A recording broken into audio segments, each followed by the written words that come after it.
ত্রাণ দিতে আসছি, নিজের অনেক বড় কিছু মনে করতেছেন তাও নয়, নিজের নৈতিক একটা দায়িত্ব থাকে। আমরা বছরের উপর বছর এই এলাকায় আসি, কারো ঘরে গিয়ে জল খাই, কারো ঘরে গিয়ে মুড়ি খাই, কারো ঘরে গিয়ে বিস্কিট খাই, অনেকের ঘরে অনেক কিছু আমরা নিজের স্বাধীন করে তুলে বাড়িতে আমরা যজ্ঞ যখন করতে আসতাম স্বাধীনভাবে হয় চিন্তা করে চলতাম। তো এখানের মানুষ কষ্ট থাকা মানে আমি ওখানে হিমালয় তো যদি থেকে থাকি ওখানেও আমার জন্য কষ্টকর হয়ে দাঁড়াবে। কেন শাস্ত্রে বলছে কি ধর্ম রক্ষিত রক্ষিতা, ধর্মকে তুমি রক্ষা করো, ধর্ম তোমাকেও রক্ষা করবে। এখন ধর্মকে যদি তুমি রক্ষা না করো, ধর্ম কখনো তোমাকে রক্ষা করতে আসবে না। এই জন্য বেদে বলছে কি ধর্ম রক্ষিত রক্ষিতা। এই যে এখানে যে ত্রাণ সামগ্রী, আমার একটা ছেলে আছেন, ওনার জন্য সবাই একটু আশীর্বাদ করবেন। দাস ইন্ডাস্ট্রিজ,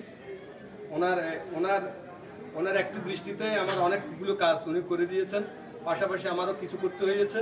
সব কিছু মিলিয়ে এখানে চেষ্টা করতেছি এই ফেনীর মধ্যে জায়গায় জায়গায় গিয়ে কিছু কিছু ত্রাণ কিভাবে দেওয়া যায়। তা আমার একটা অনুরোধ থাকবে কি, এই ত্রাণ যারা পায়নি তাদেরকে নিয়ে গিয়ে এই আশ্রমের পক্ষ থেকে আপনারা পৌঁছাবেন।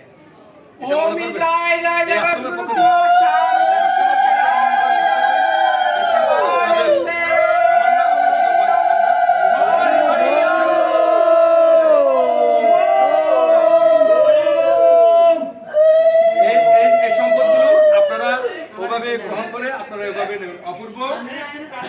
অপূর্বকে আমি এগুলো বুঝিয়ে দিচ্ছি। অপূর্ব এবং তোমরা 2-4 জন মিলে এগুলো সার্ভাইভাল করে যারা পায়নি তাদের হাতে তোমরা পৌঁছিয়ে দেবে নিজ দায়িত্বে। ওম জয় জয় জগৎগুরু শ্রীমৎ